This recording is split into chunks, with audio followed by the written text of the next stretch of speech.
Let us go then, you and I, when the evening is spread out against the sky, like a patient etherized upon a table. Let us go through certain half-deserted streets, the muttering retreats of restless nights in one-night cheap hotels, and sawdust restaurants with oyster shells, streets that follow like a tedious argument of insidious intent, to lead you to an overwhelming question. Oh, do not ask, what is it? Let us go and make our visit. In the room women come and go, talking of Michelangelo. The yellow fog that rubs its back upon the window panes, the yellow smoke that rubs its muzzle on the window panes, licked its tongues into the corners of the evening, lingered upon the pools that stand in drains, let fall upon its back the soot that falls from chimneys, slipped by the terrace, made a sudden leap, and seeing it was a soft October night, curled once about the house and fell asleep. And indeed there will be time, for the yellow smoke that slides along the street, rubbing its back upon the window panes. There will be time to prepare a face to meet the faces that you meet. There will be time to murder and create, and time for all the works and days of hands that lift and drop a question on your plate. Time for you and time for me, and yet for 100 indecisions and for 100 visions and revisions before the taking of toast and tea. In the room the women come and go, talking of Michelangelo, and indeed there will be time to wonder, do I dare and do I dare? Time to turn back and descend the stair. With a bald spot in the middle of my hair, they will say, how his hair is growing thin. My morning coat, my collar mounting firmly to the chin, my necktie rich and modest, but asserted by a simple pin. They will say, but how his arms and legs are thin. Do I dare disturb the universe?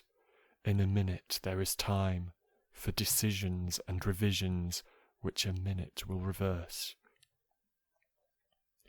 For I have known them all already, known them all, have known the evenings, mornings, afternoons. I have measured out my life with coffee spoons. I know the voices dying with a dying fall, beneath the music from a farther room, so how should I presume? And I have known the eyes already, known them all, the eyes that fix you in a formulated phrase, and when I am formulated, sprawling on a pin, when I am pinned and wriggling on the wall, then how should I begin? To spit out all the butt ends of my days and ways, and how should I presume? And I have known the arms already, known them all, arms that are braceleted and white and bare, but in the lamplight downed with light brown hair. Is it perfume from a dress that makes me so digress? Arms that lie along a table, or wrap about a shawl, and should I then presume? And how should I begin? Shall I say I have gone at dusk through narrow streets, and watched the smoke that rises from the pipes of lonely men in shirt sleeves leaning out of windows? Should I have been a pair of ragged claws scuttling across the floors of silent seas? And in the afternoon, the evening, sleeps so peacefully, smoothed by long fingers, asleep, tired, or it malingers, stretched out on the floor, here besides you and me. stretched out on the floor, here beside you and me.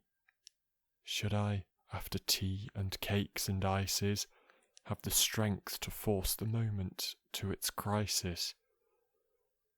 But though I have wept and fasted, wept and prayed, though I have seen my head grown slightly bald, brought in upon a platter, I am no prophet, and here's no great matter.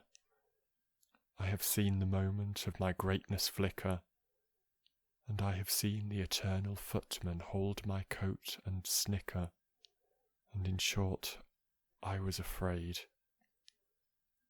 And it would have been worth it after all, after the cups, the marmalade, the tea, among the porcelain, among some talk of you and me. It would have been worth while to have bitten off the matter with a smile, to have squeezed the universe into a ball, to roll it towards some overwhelming question and say, I am Lazarus, come from the dead, come back to tell you all, I shall tell you all. If one settling a pillow by her head should say, that is not what I meant at all, that is not it at all. And would it have been worth it after all? Would it have been worthwhile? After the sunsets, and the dooryards, and the sprinkled streets, after the novels and the teacups, after the skirts that trail along the floor, and this, and so much more. It is impossible to say just what I mean, but as if a magic lantern threw the nerves in patterns on a screen. Would it have been worthwhile? If one settling a pillow, or throwing off a shawl, and turning towards the window, should say, that is not it at all, that is not what I meant at all. No, I am not a Prince Hamlet, nor was I meant to be.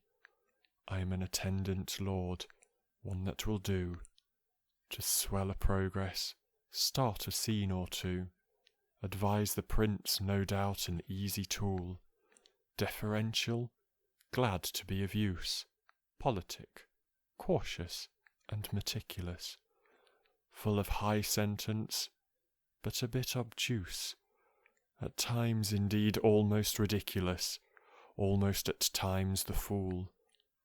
I grow old. I grow old. I shall wear the bottoms of my trousers rolled. Shall I part my hair behind? Do I dare to eat a peach?